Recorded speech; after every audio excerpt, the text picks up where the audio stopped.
boa tarde, queridos alunos do nosso Centro de Mídias de Educação do Estado de São Paulo. Eu sou Marconi, um dos professores e moderadores do Centro de Mídias, e hoje nós teremos aula aí de filosofia com a nossa ilustre Maria Fernanda. Estavam com saudades dela aí na semana passada, a Mafê voltou, né, para conversar com a gente hoje sobre o tema democracia, liberdade e solidariedade, parte 1. Lembrando que na semana que vem, então, a nossa reflexão continua.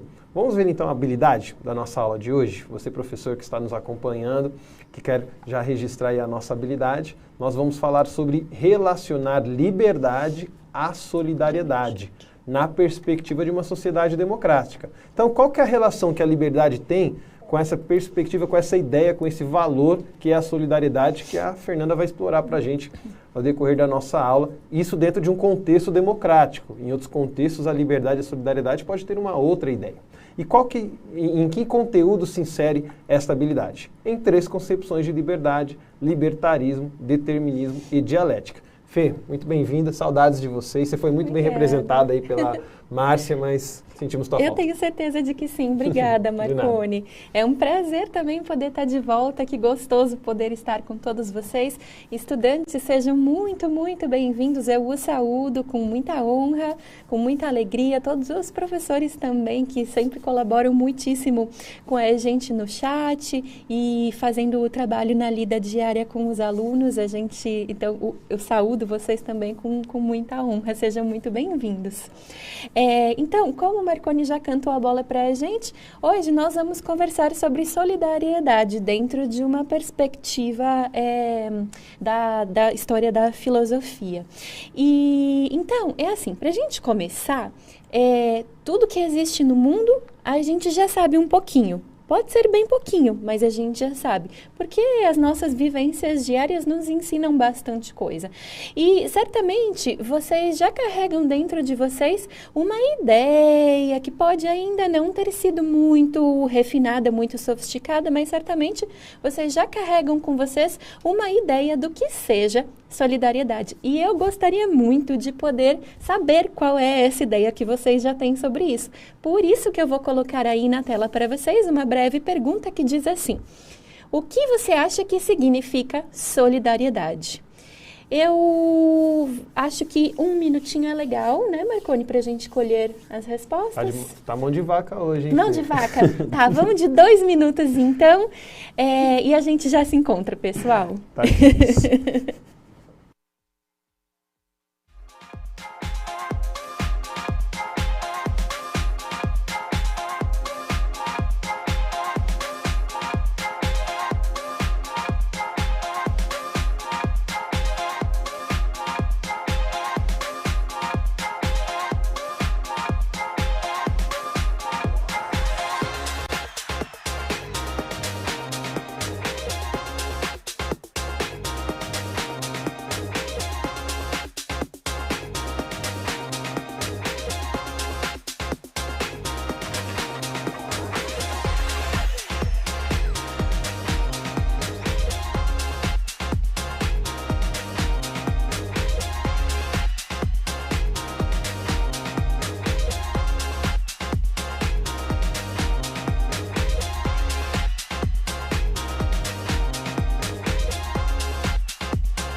Muito obrigado, vocês queridos que participaram do nosso chat. Eu vi um pedido aqui para 10 minutos de chat, a gente pergunta, mas infelizmente isso a gente não pode atender, porque a gente tem muito a sugar aqui da Mafê e da Maria Fernanda. Muito embora seria uma boa ideia, né?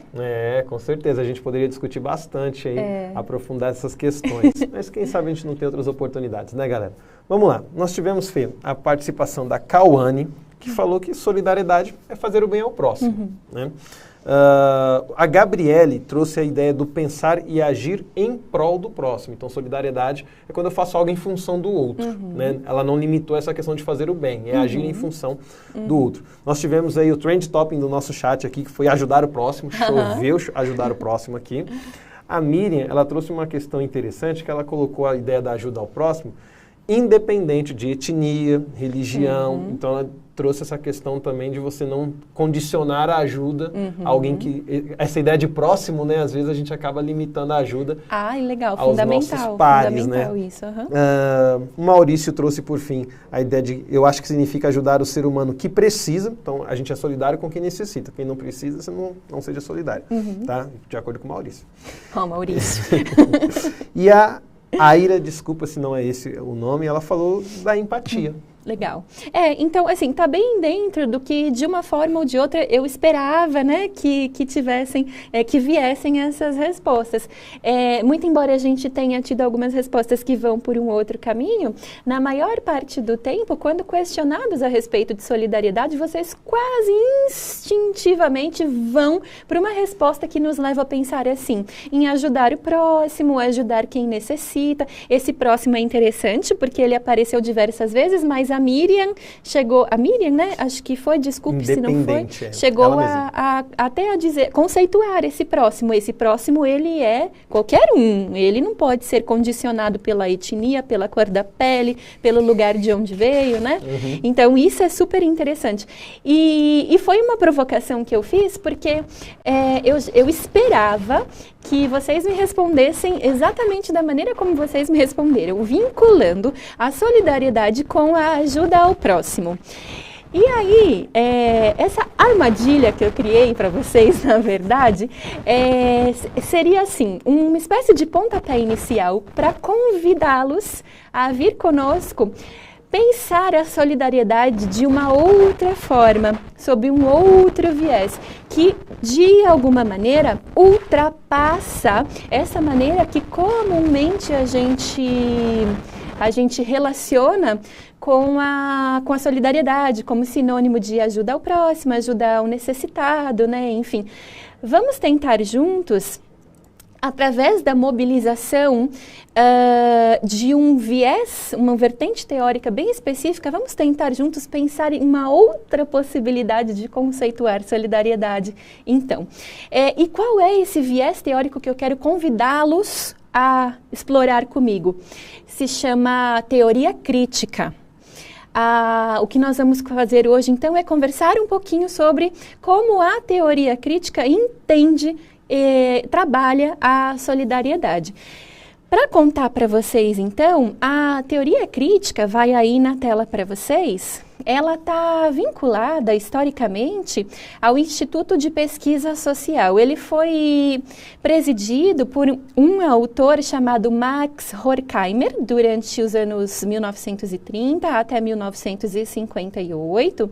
E esse Instituto de Pesquisa Social, que surge lá na Alemanha, em 1923, normalmente a gente costuma vinculá-lo à própria criação da teoria crítica, que acontece em 1937, quando o Horkheimer publica um texto que, assim, gente, ele é um texto fundacional mesmo da teoria crítica. E ele, não por acaso, nomeia esse texto de teoria tradicional e teoria crítica. Olha o pulo do gato que o Horkheimer está dando. Ele está dizendo: pessoal, é o seguinte, até aqui o que fizeram foi o que a ciência fez foi teoria tradicional, mas eu e os meus companheiros estamos propondo ir para além da teoria tradicional. Estamos propondo uma leitura de mundo embasada no que a gente está chamando aqui de teoria crítica. Aí vocês vão me dizer: nossa, Pro, mas assim, tá... Tá, mas o que tem de tão diferente entre a teoria tradicional e isso que o Horkheimer está chamando de teoria crítica? Bom, convido vocês a lerem esse artiguinho, esse textinho, teoria tradicional e teoria crítica. Mas para vocês terem um gostinho, o Horkheimer vai dizer o seguinte: teoria crítica é aquela que não se limita a olhar para o mundo com um mero olhar descritivo, a colocar um óculos que vai me fazer descrever como as coisas estão acontecendo. A teoria crítica é aquela que, de uma forma ou de outra, se propõe a atuar sobre o mundo a partir dessa leitura, né, que se faz. E aí, então, quem que a gente normalmente, outros autores, além do Horkheimer, que a gente vincula à teoria crítica? O Adorno, tá aí na tela para vocês, o Marcuse, o Walter Benjamin, o Erich Fromm e a nossa estrela, o autor que vai nos conduzir no palmilhar do nosso encontro de hoje, que é o Axel Honneth. Bom, o Honneth, e olha a fotinho que aparece aí para vocês, que eu peguei dele, assim, bastante simpático. Ele tá vivo ainda, né? Ele é um filósofo, ele é um sociólogo, ele nasceu no ano de 1949 e ele publica algumas obras, algumas até bastante recentes. Vejam, é o caso do Direito da Liberdade, é o caso da reificação, o estudo da teoria do reconhecimento, mas hoje, especificamente, eu escolhi para servir como lanterna desse nosso encontro, para nos guiar por um caminho que eu espero que lá no final, guiados por esta lanterna, nós tenhamos pensado em algumas coisas que a gente nunca tinha pensado antes. Para servir como lanterna, eu escolhi uma obra do Honneth, que se chama Luta por Reconhecimento, a gramática moral dos conflitos sociais. Para quem quiser pegar a bibliografia bem certinha, pode tirar um print da tela que está aparecendo aí para vocês. Legal? Bom, vocês sabem que nada brota do chão, nada cai do céu, a não ser água, né? Não, mas no plano das ideias, também aviões, né? Mas assim, quando a gente fala uma coisa sem pensar, né? Mas assim, no plano das ideias, isso é fato. Nada brota aleatoriamente sozinho do chão e nem cai aleatoriamente sozinho do céu, né? Quando a gente fala de ideias, a gente está falando de um processo em que assim, ó, um vai bebendo na fonte do outro num processo contínuo, que tende assim ao infinito, né? E bom, o Axel Honneth, ele é um grande leitor de filosofia. E como todo grande leitor de filosofia, ele foi beber na fonte de um dos maiores filósofos da história da filosofia. Chutem aí no chat quem vocês acham que é. Quem que o Honneth foi beber lá na fonte? Coloquem aí, vamos ver se alguém acerta. Filósofo muito célebre, alemão. O tema é solidariedade. Bom, quem será que é? E aí, Marconi? Até agora nada. Ai, nada, Marx, gente. Sócrates, Aristóteles, Bauman, Nietzsche, Kant, Gramsci. Kant, estamos chegando perto. Geograficamente, a gente chegou perto. Heidegger, tá perto. Quem que é? Hegel! Legal, Hegel. É isso aí. Ele foi beber na fonte do Hegel, né? E que fonte bonita que ele foi beber. Porque o Honneth, ele cria a sua teoria a respeito da solidariedade e do reconhecimento muito embasado no que o Hegel já falava lá no final do 18, no começo do 19, a respeito disso. Então vejam aí na tela, né? Eu coloquei assim: Honneth se inspira nos escritos do jovem Hegel e na sua obra Fenomenologia do Espírito, que ele publica lá no comecinho do 19, para começar a abordar aquele que vai ser um dos temas mais centrais da sua filosofia, da filosofia do Honneth, que é o reconhecimento. Essa palavra reconhecimento, ela é, assim, absolutamente central quando a gente se dispõe a pensar e conversar sobre solidariedade. Então, ela não poderia faltar na nossa aula de hoje. O Hegel, gente, olha aí, ó, 1770, quer dizer, 200 e bolinha anos atrás, ele já estava falando em reconhecimento, né? E aí, o Hegel fala do reconhecimento em uma chave bem específica, que é a dialética do senhor e do escravo. A dialética do senhor e do escravo é um tema que aparece, que perpassa a obra do Hegel e sobre a qual eu vou, então, contar um pouquinho para vocês.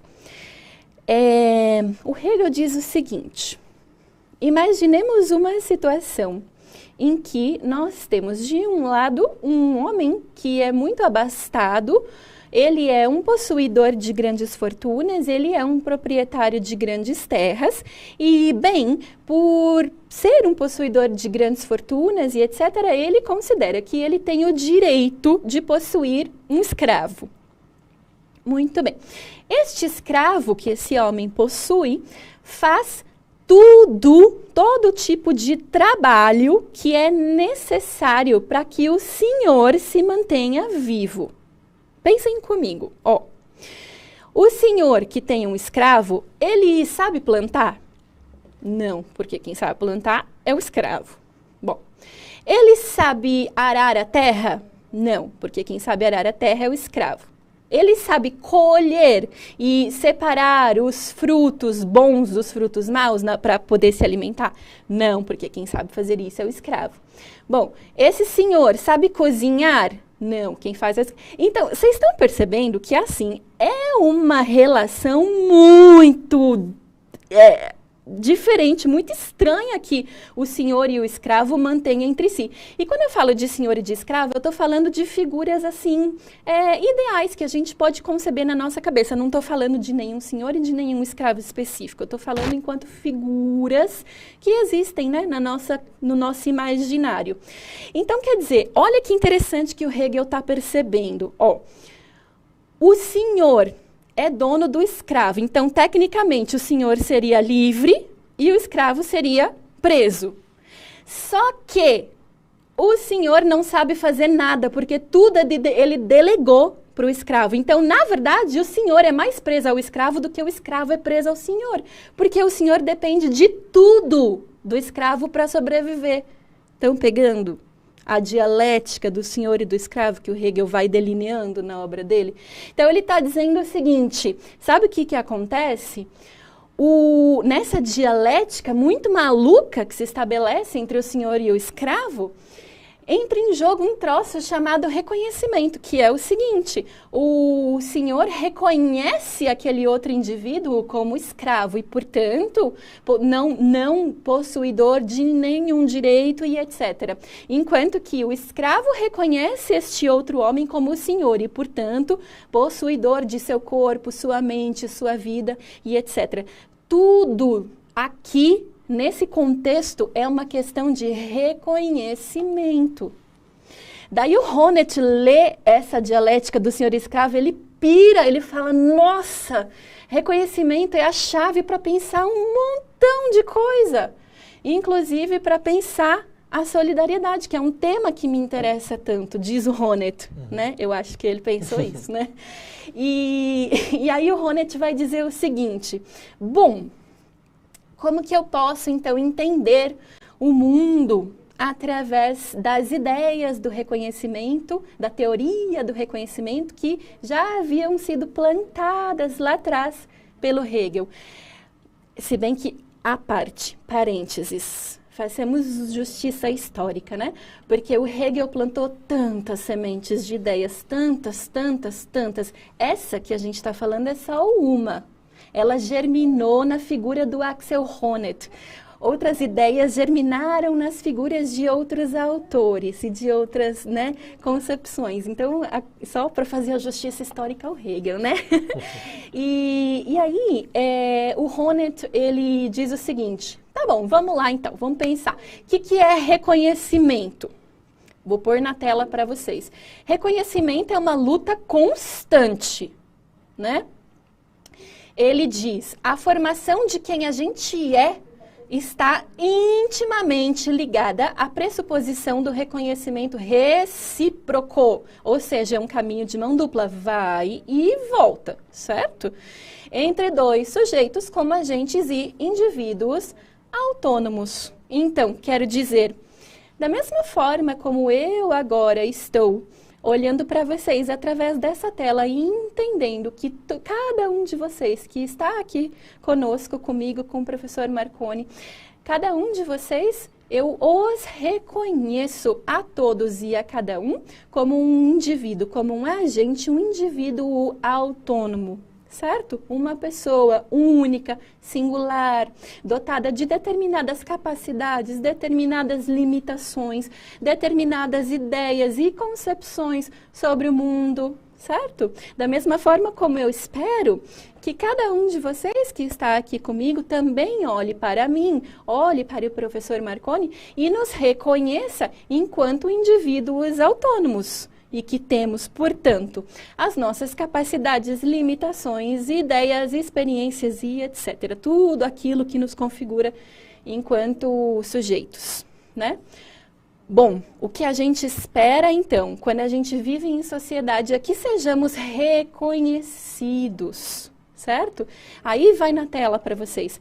A luta pelo reconhecimento intersubjetivo, isto é, entre pessoas, não é? Entre sujeitos, começa sempre pela experiência do desrespeito a estas formas de reconhecimento. Como que eu sei que eu desejo profundamente ser reconhecido enquanto indivíduo autônomo? Eu só descubro quando alguém não me reconhece como indivíduo autônomo. Eu só descubro a partir do momento em que eu passo pela experiência do desrespeito enquanto indivíduo autônomo. Quando alguém me obriga a fazer algo que eu não gostaria de fazer, quando alguém me chama de nomes que eu não gostaria de ser chamada, quando eu passo por situações de desrespeito ao reconhecimento que eu, como indivíduo autônomo, mereço, é aí que eu percebo que estamos imbuídos de um profundo desejo pelo reconhecimento recíproco, né? Beleza. Aí vocês vão me dizer, tá, Pro, então já deu para entender um pouquinho o que é o reconhecimento, já deu para saber que a gente deseja reconhecimento, mas será que reconhecimento é um negócio que, assim, é tudo igual? Ou será que existem diferentes formas de reconhecimento? Então, no Honneth, existem 3 esferas do reconhecimento. E eu os convido, então, a que vejamos juntos cada uma destas esferas. Ai, vou tomar uma aguinha. Vamos lá. A primeira esfera a que o Honneth faz menção é a esfera dos afetos. Essa esfera de reconhecimento dos afetos, que ele chama de esfera do amor, diz respeito às emoções e relações mais primárias. Então, por um exemplo, o amor entre a mãe e o filho, ou quando a criancinha bem pequenininha, porque, sabe, gente, na psicanálise tem uma ideia assim de que o bebê, quando ele nasce, ele se sente um só com a mãe. Ele se sente tão identificado com a mãe que ele não se diferencia, né? E daí o Honneth fala assim, quando a criança vai crescendo, ela vai percebendo que ela não é a mãe, né? Que ela é um outro indivíduo. Essa experiência do pré-reconhecimento, de se entender enquanto indivíduo, né? Faz parte dessa esfera dos afetos que o Honneth conta pra gente, né? E aí ele diz, o amor, e a gente poderia pensar também na amizade, surgem quando a criança reconhece o outro como uma pessoa independente. Bom, só assim, gente, diz o Honneth, só na esfera dos afetos, nas relações primárias, familiares, de amizade, é que a gente constrói a possibilidade de 2 coisas. São duas percepções individuais. A primeira é o amor de si mesmo, é o gostar de si mesmo. E o segundo, que é irmão do amor de si mesmo, é a autoconfiança. Quer dizer, o Honneth está dizendo assim, sabe, gente, o reconhecimento da esfera dos afetos, aquele que acontece na família ou em amizades, né? Quando a mãe olha para o filho e diz, você é competente, você é capaz, eu gostei disto, você é um indivíduo XYZ, com os predicativos abonadores que as mães costumam utilizar. Você é lindo, né? Então, é a partir disto que eu consigo começar a me reconhecer enquanto indivíduo autônomo e cultivar em mim o amor por mim mesmo, o amor por quem eu sou, com as minhas características, porque sou eu e não qualquer outro, né? O amor por mim mesmo e a autoconfiança, a capacidade de acreditar que eu sou capaz de participar autonomamente na vida pública, né? Sair da minha casa, onde eu sou querido, onde tem afeto, tem amor por mim, e conquistar espaço fora da minha casa também, não é? Porque na nossa casa já está pré-estabelecido que, bom, a gente goza de afeto, de apreço, né?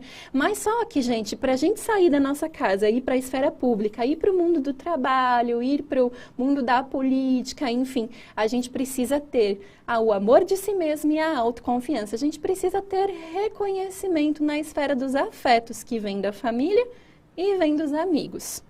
Beleza. Aí, diz o Honneth, a coisa não para por aí. Existe uma segunda esfera de reconhecimento que o Honneth vai nomear esfera dos direitos, como aparece na tela aí para vocês. Na esfera dos direitos, a gente chega à compreensão da gente mesmo enquanto portadores de direitos, né? Só que tem uma coisa.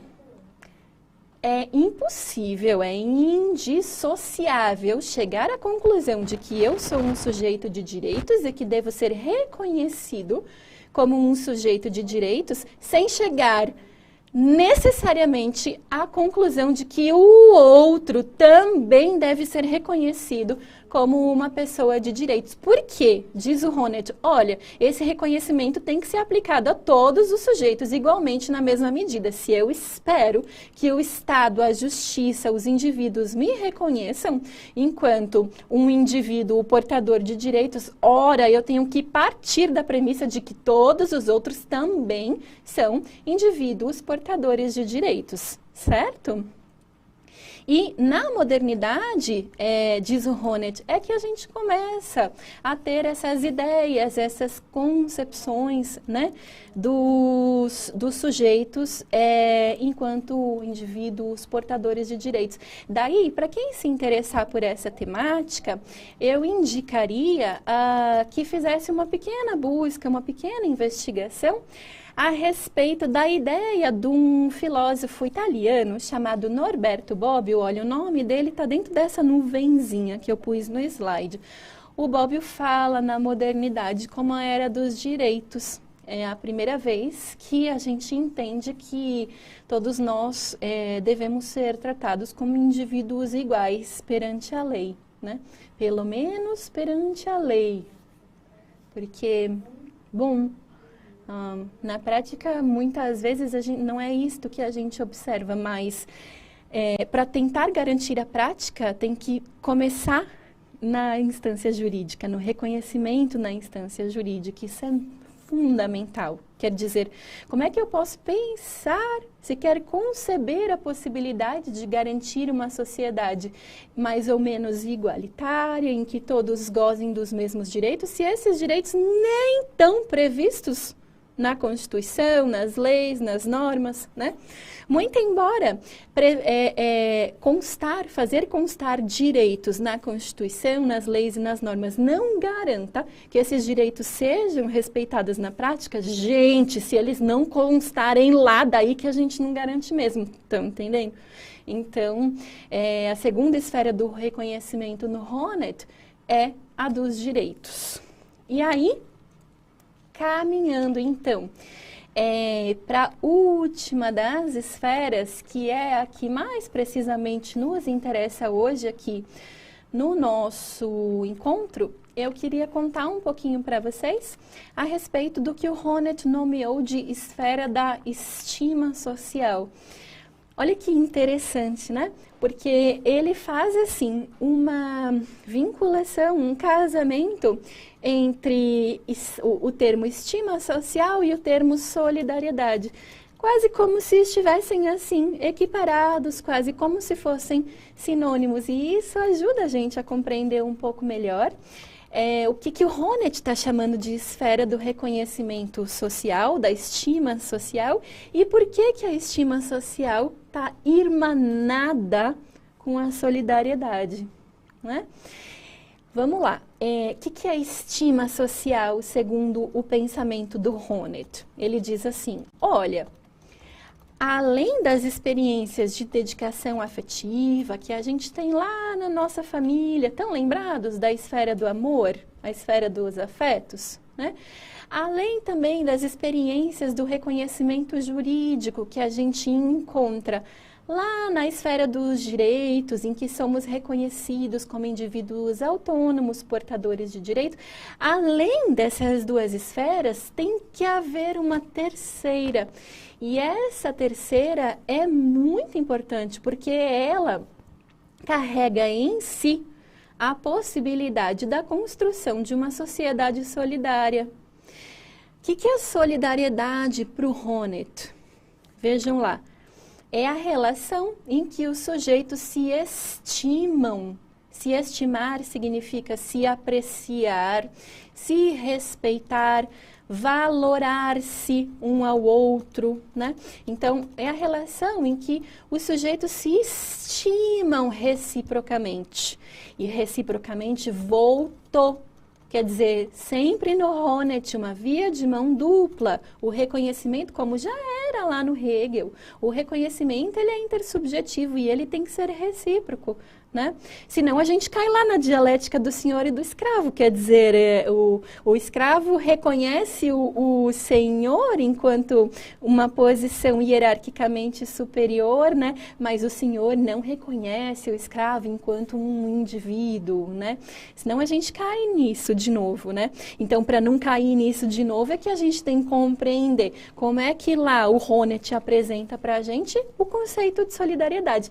O legal é que assim, ó, a gente começou a nossa aula de hoje com as falas de vocês no chat, dizendo, eu acho que solidariedade é ajudar quem precisa, eu acho que solidariedade é olhar para os necessitados, né?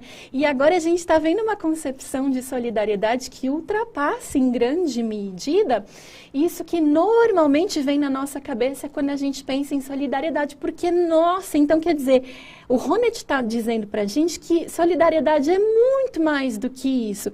Ele está dizendo, é profundamente radical a proposição do Honneth, porque ele diz assim, solidariedade é uma relação em que os sujeitos se estimam reciprocamente. Eles se interessam um pelo outro, que quer dizer, eu não vou estimar e interessar o meu próximo só porque ele está necessitado, só porque ele está passando por um momento de dificuldade. É anterior a isto, no Honneth, percebam, né? E aí eu coloquei para vocês ali no balãozinho, então, a ideia honnethiana da estima simétrica, né? Eu estimo todos os outros que vivem na coletividade comigo, igualmente, a forma como todos os outros que vivem em coletividade comigo também me estimam, né? A solidariedade que o Honneth propõe, ela é anterior e ela é muito mais profunda, muito mais enraizada enquanto um comportamento de reconhecimento do outro indivíduo e o reconhecimento de mim mesmo também, porque eu só posso lutar para que os outros me reconheçam enquanto indivíduo autônomo se eu mesma me reconheço enquanto indivíduo autônomo. Se não, eu deixo os outros fazerem o que quiserem comigo, deixo os outros montarem, me fazerem de gato e cavalo? Gato e rato. Gato e rato? Gato e sapato. Gato e sapato. Porque, bom, se nem eu mesma me considero um indivíduo autônomo, que dirá aos outros, não é? Então, essa é a ideia de estima simétrica que o Honneth apresenta para a gente. E aí eu queria perguntar para o Marconi se tem alguma dúvida aparecendo no chat ou se prosseguimos. Da questão da solidariedade do Honneth, não, Fê. Tá. Teve uma colocação lá atrás do Hegel, eu não sei se você quer comentar agora ou quer levar de repente para uma próxima aula, mas quando você explicava a dialética lá do senhor escravo, a Sabrina ela levantou a seguinte questão. Qual que é a lição de moral que a gente tiraria da dialética senhor do escravo? Que a gente tem que estudar para ser escravo? Ah, que interessante, Sabrina. Olha que capciosa. Pergunta. Ah, que interessante, Sabrina. Eu diria que não é propriamente uma lição de moral que a gente tira disso, né? E também não sei se era essa a intenção do Hegel quando ele faz essa proposição aí da gente refletir sobre a dialética do senhor e do escravo. Mas eu tenho certeza que o Hegel queria levar a gente a pensar que a maneira como os outros nos reconhecem é muito fundamental para a gente pensar de uma forma mais acertada sobre como vão se dando as relações intersubjetivas assim numa coletividade, num tecido social. O que o Hegel está fazendo é apontando e nomeando. Ele está olhando para o senhor e para o escravo. Ele está apontando e está nomeando. Tá vendo? Aqui tem o senhor, aqui tem o escravo. Gente, o que é uma relação? A relação não é o senhor e não é o escravo. A relação é o que está entre o senhor e o escravo. Então, ele está apontando esse entre e dizendo, olha aqui, estão vendo esse entre, esse meinho? Aqui, é reconhecimento. E entender os meandros, a maneira como as pessoas se reconhecem entre si, é, assim, condição sine qua non. Sine qua non é um termo latino que significa, assim, sem o qual não, né? É uma condição sem a qual não é possível entender a forma como uma sociedade concebe o indivíduo a si mesmo, o outro indivíduo, a forma como os indivíduos se relacionam. O Hegel está apontando assim, botando o dedo na ferida mesmo, né? E querendo que a gente olhe para isso, né?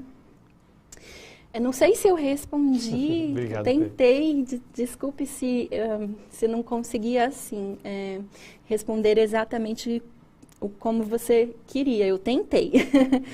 E aí, então, é uma pena, porque a gente já está caminhando para o final. Mas eu gostaria, antes de terminar, de deixar algumas questões para a gente refletir. E essas questões eu vou retomar no nosso próximo encontro, né? Na próxima quinta-feira. A gente já vai começar comentando essas questões. Então, eu vou colocar aí na tela para vocês lerem com bastante atenção. E assim, eu gostaria que elas morassem em vocês durante essa semana, que vocês pudessem dedicar um pouquinho do tempo de vocês pensando nelas, para a gente poder conversar sobre elas mais detalhadamente na semana que vem. A primeira diz assim: degradações e ofensas condizem com uma relação solidária entre indivíduos? Será que todo sujeito é tido como valioso e importante para a sociedade? E a última pergunta: será que relações sociais solidárias estão mais presentes em alguma forma política específica? O que você acha sobre isso? Aí, se vocês puderem pensar um pouquinho sobre isso, seria muito legal para a gente retomar na nossa próxima aula, que ainda vai tratar desse tema. E a gente vai destrinchar um pouquinho mais essa temática partindo de uma mola propulsora que vai ser as respostas, as ideias que vocês trouxerem em relação a essas perguntas. Chegamos. Acho que terminei. Chegamos ao fim do túnel.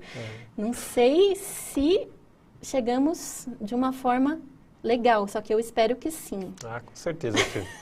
Muitos elogios aqui na aula. Óbvio que a gente não agrada a todos, né? Mas muitos elogios mesmo, o pessoal gostou bastante, disse que entendeu, né? Tem alguns alunos que acho que é sempre importante a gente pontuar, gente, né? A Fê falava tanto do reconhecimento, se reconhecer como alguém que está num processo de aprendizado, né? Então, é importante que você interaja no chat com essa intenção, né, de perceber em alguém que está se construindo como aluno e como cidadão, né? E a gente, lembrando também que no final da nossa aula a gente sempre tem um momento de avaliação, onde vocês podem apontar sugestões daquilo que a gente pode melhorar. Beleza? Aqui eu me despeço de vocês, deixo que a Fê se despeça também e com certeza ficaremos ansiosos, Fê, pela próxima aula. Obrigada, Marconi. Foi um prazer estar com você, foi um prazer estar com todos vocês. Semana que vem a gente se encontra. Um beijão e até mais.